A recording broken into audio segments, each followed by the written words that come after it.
Hi, I'm Carmen Rawls, and I'm here to welcome you to my course on World Religions for Healthcare Professionals.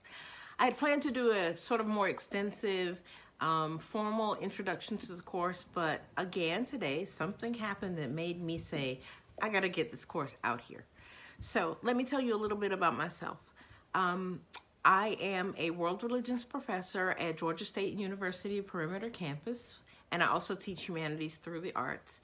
And I have a master's degree in history of religions from the University of Chicago. I did my undergrad work at Emory University in the area of religion, and I have traveled around the world to over 20 countries, and I've lived in India and Morocco. So I've experienced a lot of culture and had a chance to observe a lot about religions along with my studies.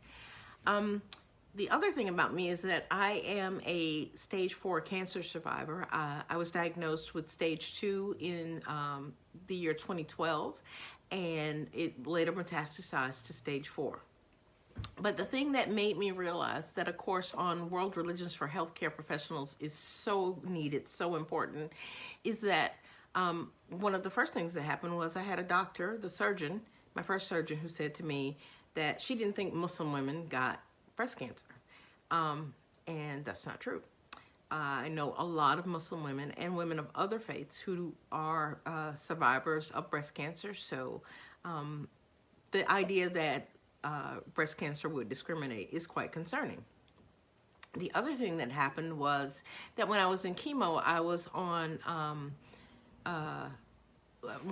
chemo, I went through menopause, and that caused me to have hot flashes. And once when I was sitting, receiving my chemo, and at the time, I did wear the hijab, the Muslim head covering, I started having hot flashes, and I sort of loosened my scarf and was using it to fan myself. And one of the oncology nurses saw me, and she ran over and said, "Oh, you don't have to wear that scarf. Everybody's here is bald."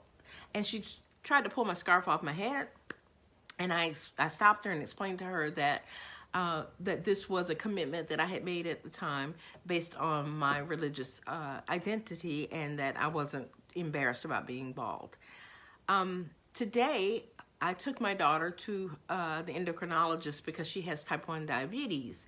And in talking about managing her diabetes, especially with the holidays coming, the nurse that was talking to her about that was talking about Christmas and New Year's and eating a lot more food, and also Thanksgiving and eating a lot of food. And I said, but wait a minute, you didn't ask, but we're Muslim.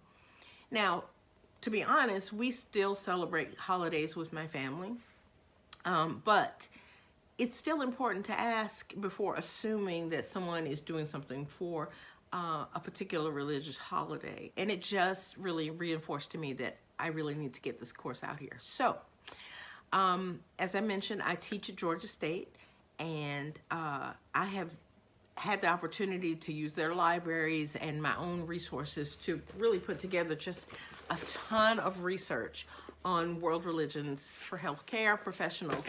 And by that I mean doctors, nurses, social workers, psychologists, psychiatrists, everybody in the healthcare field. I have material that I'm really anxious and excited to make available to you so that you can get this information. You can learn how to assess patients' religion and spirituality and what it means to them, particularly in terms of their healing, especially with palliative care, especially with chronic pain, chronic diseases, etc. So I know I'm talking a little bit fast, but like I said, I really just want to get this out.